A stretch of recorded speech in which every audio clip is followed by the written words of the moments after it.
ସମସ୍ତେ ଭଲ ଅଛ? କେତେ ଭଲ ଅଛ? ଖାଇକି ଆସିଛ ସମସ୍ତେ? ତମମାନେ ଘରୁ ଗାଡ଼ିରେ କେତେ ଜଣ ଆସୁଥିଲ ତ? ତମ ବାପା ମାନେ ତମକୁ ଗାଡ଼ିରେ ନେଇକି ଆସିଥିବେ ଏଇଠି। ଆଚ୍ଛା, ଆମେ ସେଇ ଗାଡ଼ି ଚଲେଇବା ସମୟରେ କେତେଟା ନିୟମ ପାଳନ କରି ସେମାନେ ଗାଡ଼ି ଚଲାଉଥାନ୍ତି ସେଇ ବିଷୟରେ ଜାଣିବା ହେଲା।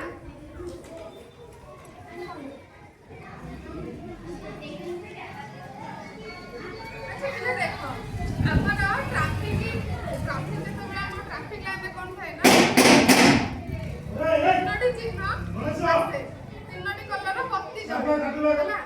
ଯୋଉ ଲାଇଟ୍ ଜଳିଲା ଭଳିଆ ଗୋଟେ ବତି ଜଳେ, ସେ ଯୋଉ ଉପରେ ଆମର ଲଗା ହେଇକି ଟ୍ରାଫିକ ଚିହ୍ନ ଥାଏ, ଏଇଭଳିଆ ଚିହ୍ନ ଗୋଟେ ଥିବ, ସେଇଠି ତିନିଟା ରଙ୍ଗର ଲାଇଟ୍ ଜଳେ ହେଲା।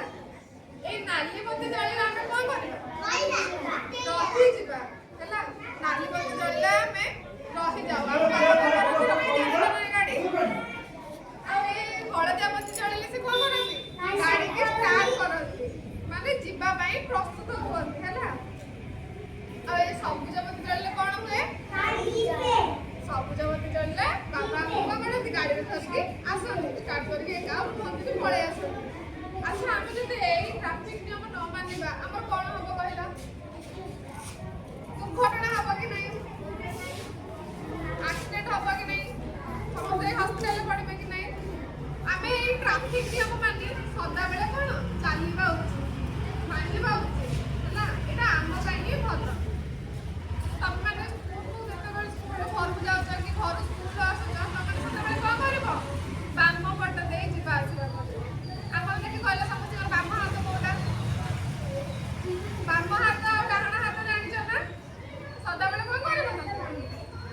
ସଦାବେଳେ କ'ଣ କରିବ? ଦେଖିବ ତମର ଯୋଉଟା ବାମ ହାତ ସେଇପଟ ରାସ୍ତାରେ ଦେଇକି ତମେ ଯିବ ଆଉ ସ୍କୁଲରୁ ଘରକୁ ଆସିବ ହେଲା।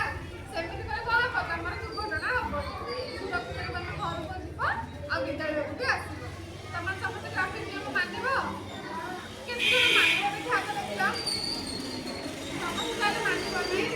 ଆଚ୍ଛା, ସାଇ ତମେ ଠିଆ ହେଲ, କହିଲା ଆମର ନାଲି ବତି ଜଳିଲେ କ'ଣ କରିବା? ନାଲି ବତି ଜଳିଲେ କ'ଣ କରିବା? ଗାଡ଼ି ରଖିଦେବା। ହଳଦିଆ ବତି ଜଳିଲେ କ'ଣ ହୁଏ? ଗାଡ଼ି ଯିବା ପାଇଁ ପ୍ରସ୍ତୁତ କରନ୍ତି। ଆଉ ସବୁଜ ବତି ଜଳିଲେ କ'ଣ କରନ୍ତି? ଗାଡ଼ି ଧରିକି ଯାଆନ୍ତି।